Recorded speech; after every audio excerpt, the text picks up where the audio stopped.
happening, guys? It's Nagpal for iGyan.in, and today we're going to be taking a look at the benchmarks on the new HTC One, or the M7 as it is known as. Let's quickly jump into Quadrant Standard and we're going to take a look at the system information on this device real quick. So as you can see, we have the product code over here. It says M7 right there. If you come down, we can see that we have an ARM v7 processor with 1.7 GHz, 4 cores. And if you look at the memory, it's 1.6 GB versus the 2 GB mentioned by the company. Let's quickly jump into the display and we can see we have a resolution of 1080 by 1776, so a little less. We have a DPI of 473 by 473 Adreno 320 GPU. If you look at the sensors, we have tons of sensors over here. We have a 3-axis magnetic field sensor, an accelerometer, proximity sensor, light sensor, gyroscope, orientation sensor, gravity sensor, and a gesture sensor. So that's a quick look at the system information. Let's quickly jump back into the benchmark over here and run a full benchmark for you guys.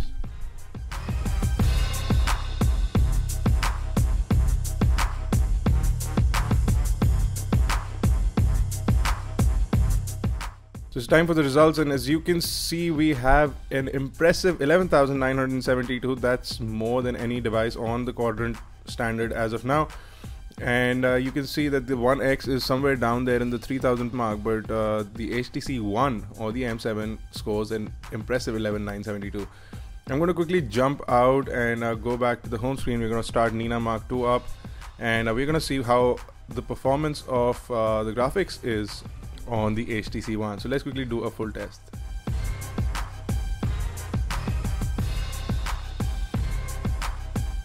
As you guys can see, it scores a 61 FPS on Nina Mark, which is really impressive. We're not too sure if it can go beyond that, because I feel that Nina Mark can only rank up to about 60-61 FPS, so not too sure if it can go further. But let's quickly run an Antutu benchmark and see what the score on Antutu is like for this device. Let's run a full test.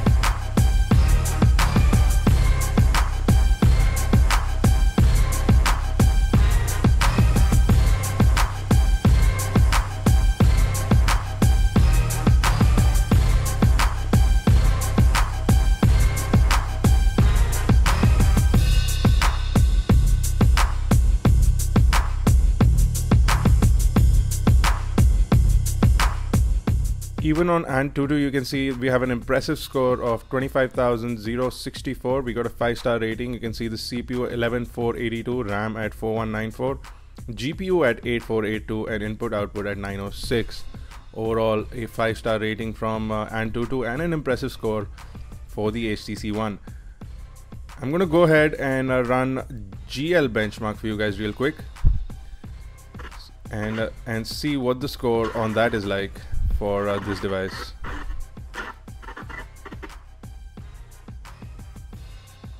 And what I'm going to do is I'm going to start a full-fledged test, and I'm going to select everything and I'm going to let it run through completely so that we get a consolidated result for the device. We're going to go through the full performance test real quick.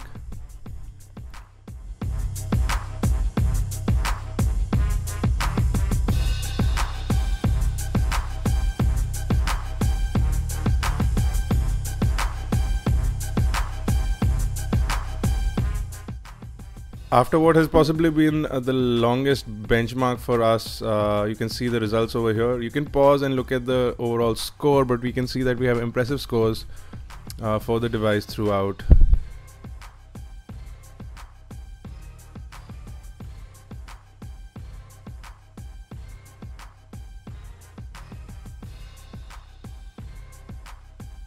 It's an advanced benchmark, and for those looking for these numbers can have a look at these. If you have any questions or queries, do leave them in the comment section below. We'll be back with a detailed hands-on video really soon, guys, so stay tuned for that. And check out iGyan.in for more information. Catch us on Facebook, Twitter, Google+. Do subscribe to us on YouTube for more. And until I see you next time, guys, this has been Nagpal. Thank you guys for watching.